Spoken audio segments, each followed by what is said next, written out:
किसान भाई, अगर आप लोग जुलाई अगस्त महीने में धनिया की खेती करते हैं तो आप लोग बहुत ही कम क्षेत्रफल वाले खेत से मात्र 40 से 45 दिन के अंदर अंदर ही अच्छा खासा इनकम जनरेट कर सकते हैं। क्योंकि बरसात के मौसम में अन्य मौसम की अपेक्षा धनिया का बेहतर मंडी भाव देखने को मिलता है। उसका भी एक प्रमुख कारण है कि अगर बरसात के मौसम में यानी जुलाई अगस्त महीने में धनिया की खेती टेक्निकल तरीके से ना किया जाए तो धनिया की बुआई करने के बाद बीज जर्मिनेशन प्रभावित तो होते ही हैं।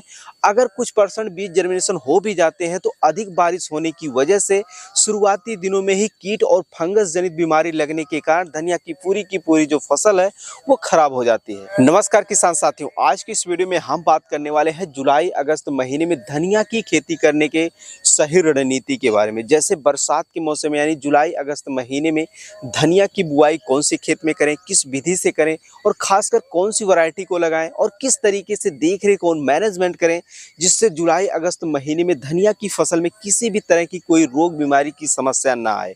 तो अगर आप भी जुलाई अगस्त महीने में धनिया की खेती करने के लिए सोच रहे हैं तो ये वीडियो आप लोगों के लिए बहुत ही ज़्यादा उपयोगी होने वाले है, तो वीडियो को पूरा देखें। और हाँ, अगर आप लोगों ने नंबर 1 खेती बाड़ी यूट्यूब चैनल को अभी तक सब्सक्राइब नहीं किया है तो इसी तरीके से खेती बाड़ी से जुड़ी उपयोगी वीडियो देखने के लिए चैनल को जरूर सब्सक्राइब करें। किसान भाई, अगर आप लोग जुलाई अगस्त महीने में यानी बरसात जैसी कठिन परिस्थितियों में धनिया की सफल खेती करने जा रहे हैं तो आप लोगों को बुआई से लेकर हार्वेस्टिंग तक सभी पॉइंट्स पर ध्यान देने की ज़रूरत है। उनमें से पहले नंबर पर है खेत का चुनाव। बरसात में अगर आप लोग धनिया की बुआई करने जा रहे हैं तो आप लोगों को एक ऐसे खेत का चुनाव करना है जिस खेत की मिट्टी उपजाऊ होने के साथ साथ अच्छे जल निकास वाली हो। यानी बरसात जैसी कठिन परिस्थितियों में उस खेत में जो है जल भराव की स्थिति बिल्कुल भी ना बनती हो, अन्यथा आप लोगों की जो फसल है वो तैयार होने से पहले ही खराब हो जाएगी। दूसरा चीज आता है खेत की तैयारी। जुलाई अगस्त महीने में धनिया की बुआई के लिए खेत की तैयारी कैसे करें? तो देखिए किसान भाई, इसके लिए आप लोग जैसे अन्य फसलों की बुआई के लिए खेत की तैयारी करते हैं, सेम उसी प्रकार से जो है यहाँ पर धनिया की बुआई के लिए भी खेत की तैयारी कर सकते हैं। जैसे 1 से 2 गहरी जुताई करने के बाद कल्टीवेटर और रोटावेटर की सहायता से अपने खेत की मिट्टी को भुरभुरी बना लें। उसके बाद आप लोगों को आखिरी जुताई करने से पहले प्रति एकड़ 1 से 2 ट्रॉली गोबर की सड़ी हुई खाद ले लें। रासायनिक खादों की बात करें तो प्रति एकड़ आप लोगों को 60 केजी डीएपी लेना है और 20 केजी जो है वो पोटास लेना है। और प्रति एकड़ के हिसाब से आप लोगों को 5 से 6 केजी रिजेंट लेना है और 1 केजी जो है आप लोगों को साफ लेना है, जिससे शुरुआती दिनों में जो धनिया की फसल में कीट व फंगस जनित बीमारी लगती है वो समस्या आप लोगों को बिल्कुल भी देखने को नहीं मिलेगी। ठीक है। तीसरा चीज आता है कि जुलाई अगस्त महीने में धनिया की बुआई के लिए कौन सा बीज लें। तो देखिए किसान भाई, इसके लिए आप लोग अपने एरिया के प्रचलित हाइब्रिड किस्मों का चुनाव कर सकते हैं, क्योंकि देसी किस्मों की अपेक्षा हाइब्रिड किस्में जो है ज़्यादा उपयुक्त होती हैं बरसात के मौसम के लिए और इनमें रोग बीमारी लगने का जो खतरा होता है वो काफ़ी कम देखने को मिलता है। तो आप लोग हाइब्रिड किस्मों का चुनाव कर सकते हैं।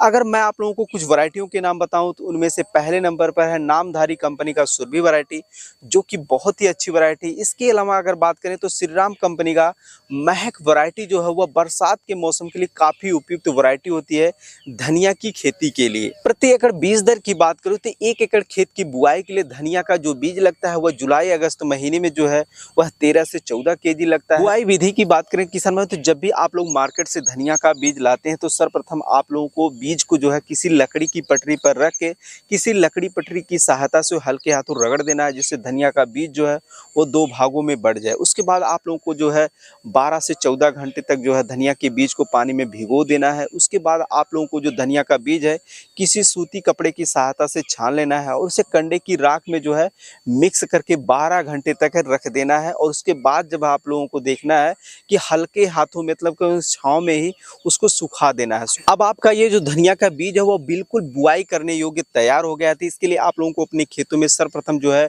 मेड़ बनाना है। मेड़ से मेड़ की दूरी आप लोगों को 1 फीट रखनी है और मेड़ की चौड़ाई जो है वो भी लगभग 1 फीट रखनी है। या फिर इसकी जगह पे आप लोग 2 से 3 फीट चौड़ी बेड़ बना सकते हैं अपने खेतों में। उस पे आप जो हाथों से या फिर सीड ड्रिल मशीन की सहायता से बिजाई कर सकते हैं। वहीं दूसरी तरफ अगर आपके खेत में बरसात जैसी कठिन परिस्थितियों में भी जल भराव की स्थिति बिल्कुल भी नहीं बनती है तो आप लोग समतल क्यारियों में ही जो है धनिया के बीज की बुआई कर सकते हैं। लेकिन ध्यान दें कि आप लोग अपने खेत के चारों तरफ जो है गहरी नाली बनाए, जिससे दूसरे के खेत की पानी जो है आपके धनिया के बीज वाले खेत में जो है ना आए, जिससे आप लोगों की धनिया की फसल में अच्छे से अंकुरण हो। क्योंकि अगर आप लोग समतल क्यारियों में धनिया धनिया की बुआई करते हैं और अपने खेत के चारों तरफ जो है नाली नहीं बनाते हैं, तो दूसरे खेत का पानी आपके खेत में आ जाएगा, जिससे मिट्टी जो है वो बिल्कुल सिमट जाएगी और आप लोगों का जो धनिया का बीज है उनमें बिल्कुल भी जर्मिनेशन देखने को नहीं मिलेगा। ठीक है।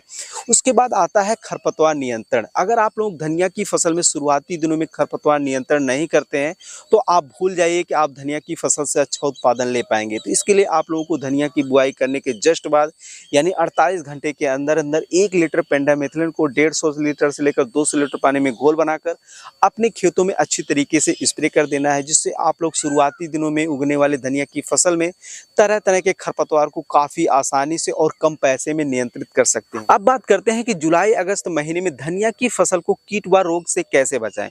तो देखिए किस समय इसके लिए आप लोगों ने खेत की तैयारी करते समय जो प्रति एकड़ 6 से 7 केजी रिजेंट डाला था और 1 केजी जो है आप लोगों ने फंगिसाइड के तौर पर जो है कार्बेंडाजिम डाला था, तो इससे शुरुआती दिनों में जो धनिया की फसल में कीट व फंगस जनित बीमारी लगती है वो बिल्कुल भी देखने को नहीं मिलेगी। जो धनिया का पौधा होता है शुरुआती दिनों में जैसे ही जर्मिनेट होता है तो उसे कीट जो है जड़ से ही काट के गिरा देते हैं, उनमें फंगस जनित यानी सड़ गलन की समस्या आ जाती है, बिल्कुल भी देखने को नहीं मिलेगी।